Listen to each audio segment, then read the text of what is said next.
நம்மை எல்லாம் தலைமுறை செய்த மகத்தான தலைவர் மாமனிதர் புரட்சியாளர் அம்பேத்கர் அவருடைய பிறந்த நாள் நாடு முழுவதும் மிகப்பெரிய அளவில் கொண்டாடப்பட்டு வருகின்றது. அரசும் மக்களும் சேர்ந்து கொண்டாடக்கூடிய ஒரு மாபெரும் தலைவர் தான் புரட்சியாளர் அம்பேத்கர் அவர்கள். புரட்சியாளர் அம்பேத்கர் அவர்களுக்கு ஈடு இணையாக இந்த நாட்டில் எந்த தலைவரும் இதுவரை வந்ததில்லை. எத்தனையோ தலைவர்கள் இந்த நாட்டை ஆண்டிருக்கலாம், எத்தனையோ தலைவர்கள் இன்றைக்கு அரசியல் களத்திலே பயணிக்கலாம்.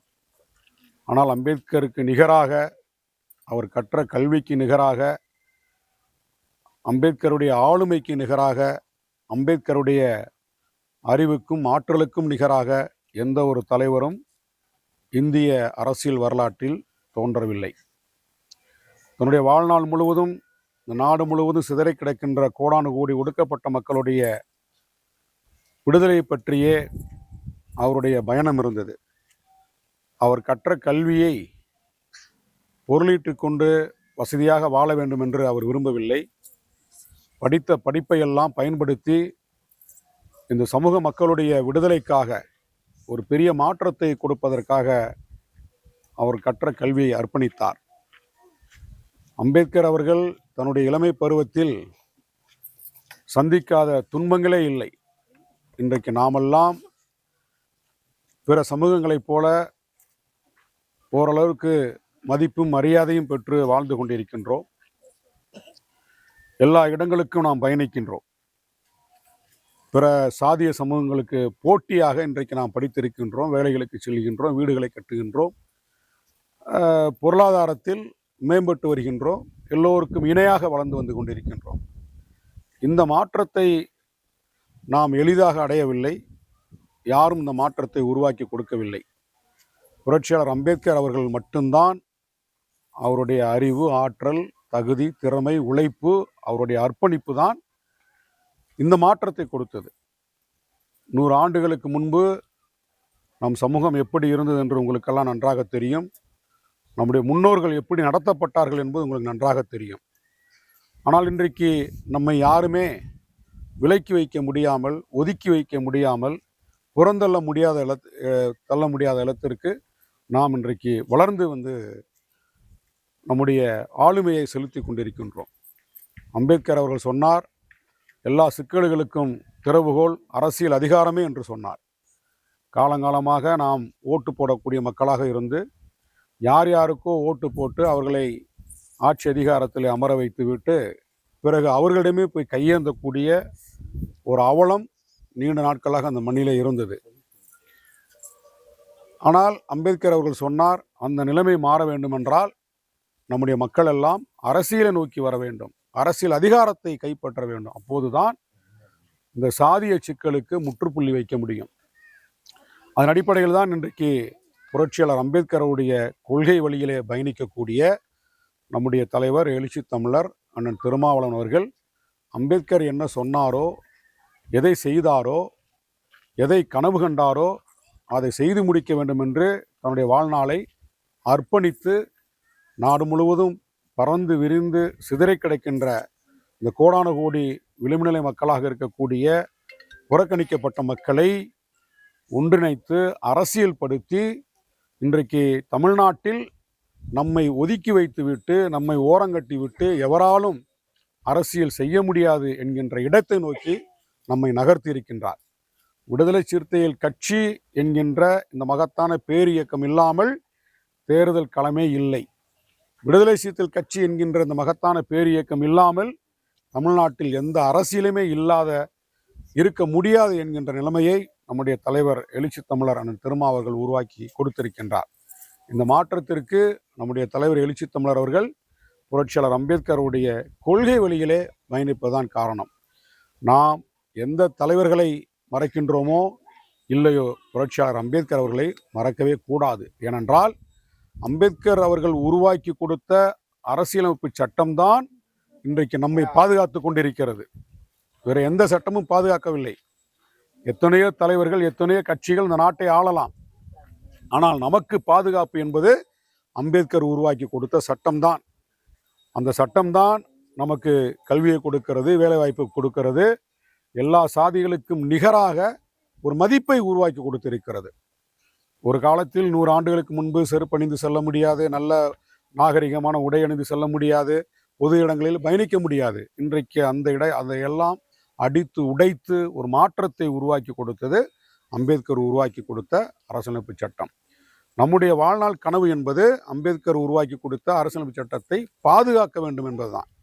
இன்றைக்கு நாட்டை ஆளுகின்ற பாரதிய ஜனதா அரசியலமைப்பு சட்டத்தை எப்படியாவது அழித்தொழித்து விட்டு மீண்டும் இந்த மக்களை 100-200 ஆண்டுகளுக்கு முன்பு எப்படி அடிமையாக நடத்தப்பட்டார்களோ அப்படி இந்த மக்களை நடத்தப்பட வேண்டும் என்று அவர்கள் கங்கணம் கட்டி கொண்டு இன்றைக்கு அதிகாரத்தை கையில் வைத்து கொண்டிருக்கின்றார்கள். அதுதான் இந்துத்துவ அரசியல், அதுதான் சனாதனம் என்கின்ற அரசியல். இந்துத்துவம் என்பது நமக்கு எதிரானது, நம்முடைய வாழ்வை சிதைக்கக்கூடியது, நம்மளை அடிமைப்படுத்தக்கூடியது. அதைத்தான் புரட்சியாளர் அம்பேத்கர் அவர்கள் தன்னுடைய வாழ்நாள் முழுவதும் இந்துத்துவா என்கின்ற இந்த சனாதன கோட்பாட்டிற்கு எதிராகவே போராடினார். அப்படிப்பட்ட சாதியை நியாயப்படுத்தக்கூடிய, பிறப்பின் அடிப்படையில் ஏற்றத்தாழ்வு இந்த மண்ணிலே நீடிக்க வேண்டும், பிறப்பின் அடிப்படையிலே உயர் ஜாதி கீழ் ஜாதி என்கின்ற நிலைமை நீடிக்க வேண்டும் என்பதுதான் சனாதன தர்மம். பெண்கள் அடிமையாக இருக்கணும், ஆண்களுக்கு அடிமையாக இருக்கணும், அவங்க கல்வி இருக்கக்கூடாது, அவங்களுக்கு சொத்து வழங்கக்கூடாது, ஆண்களுக்கு பணிவிடை செய்யக்கூடிய இடத்துல தான் இருக்கணும் அப்படின்றதான் சனாதன தர்மம், அதுதான் இந்து மனு தர்மம். இதை அடித்து உடைத்து நொறுக்கியவர் புரட்சியாளர் அம்பேத்கர் அவர்கள்.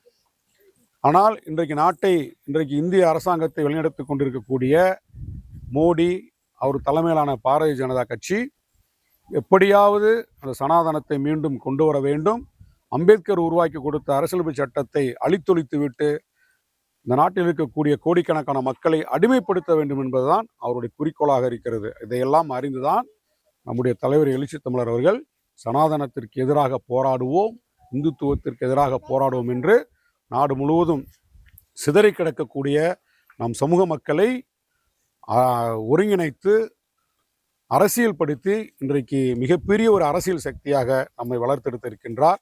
நம்முடைய பாதுகாப்பு என்பது விடுதலை சிறுத்தைகள் கட்சி தான். நமக்கு ஒரு வீடு கட்டுறோம், சொத்து சேர்க்குறோம், அதெல்லாம் நமக்கு உண்மையான சொத்து கிடையாது. ஒரு வீடு நமக்கு சொத்து கிடையாது, ஒரு பேங்க்ல பணம் இருக்குன்னா அது நமக்கு சொத்து கிடையாது. உண்மையான சொத்து என்பது விடுதலை சிறுத்தைகள் கட்சி தான். அடுத்தடுத்த தலைமுறைக்கு பாதுகாப்பு என்பது விடுதலை சிறுத்தைகள் கட்சி தான். இந்த கட்சி வளர்ந்தால்தான், இந்த கட்சி மென்மேலும் மிகப்பெரிய ஒரு அதிகார வலிமையோடு வளர்ந்தால்தான் நம்முடைய அடுத்தடுத்த தலைமுறையை இன்றைக்கு இருக்கக்கூடிய இந்த சின்னஞ்சிறு குழந்தைகளை அவர்கள் கல்வி கற்று பெரிய இடத்திற்கு வர வேண்டும், அவர்கள் சாதி இல்லாத ஒரு சமூகத்தை அடைய வேண்டும் என்றால் சட்டத்தை பாதுகாக்க வேண்டும். அம்பேத்கர் உருவாக்கி கொடுத்த அரசியலமைப்பு சட்டத்தை பாதுகாக்க வேண்டும். அரசியலமைப்பு சட்டத்தை பாதுகாக்க வேண்டும் என்றால் விடுதலை சிறுத்தைகள் கட்சி வலிமை அடைய வேண்டும். ஆக நம்முடைய ஒவ்வொருவருடைய கடமை என்பது விடுதலை சிறுத்தைகள் கட்சியை பாதுகாக்கக்கூடிய கடமையாக இருக்க வேண்டும். நம்முடைய தலைவர் எழுச்சி தமிழர் அண்ணன் திருமாவர்கள் எந்த முடிவை எடுக்கின்றாரோ, எதை சொல்லுகின்றாரோ, நாம் அந்த வழியில் பயணிக்க வேண்டும். கட்சி என்ன முடிவெடுக்கிறதோ அதை நாம் மனப்பூர்வமாக ஏற்றுக்கொண்டு அந்த வழியிலே பயணிக்க வேண்டும். ஏனென்றால் விடுதலை சிறுத்தைகள் கட்சி தான் நம்மை பாதுகாக்கின்ற ஒரு மாபெரும் கேடயமாக இருக்கிறது. நாடு முழுவதும் இன்றைக்கு விவசாய கூலிகளாக இருக்கிறது நம்முடைய மக்கள் தான். தொழிலாளர்களாக இருக்கக்கூடியவர்கள் நம்முடைய பெரும்பான்மையான நம்முடைய மக்கள் தான். நம்முடைய அடிப்படை உரிமைகளை பாதுகாப்பது, அப்படிப்பட்ட ஏழை எளிய மக்களை, உழைக்கின்ற மக்களுடைய அடிப்படை உரிமைகளை பாதுகாப்பது புரட்சியாளர் அம்பேத்கர் அவர்கள் உருவாக்கி கொடுத்த அரசியலமைப்பு சட்டம்தான். ஆகவே நம்முடைய ஒவ்வொருவருடைய கடமை, நம்முடைய பிறவி கடமை என்பது சட்டத்தை பாதுகாக்கக்கூடியதாக இருக்கணும். நம்ம என்ன வேணாலும் செய்யலாம், எந்த தொழில் பண்ணலாம், என்ன வேணாலும் படித்து எங்கே வேணாலும் இருக்கலாம். ஆனால் நம்முடைய கடமை என்பது அம்பேத்கர் உருவாக்கி கொடுத்த சட்டத்தை பாதுகாக்கணும்.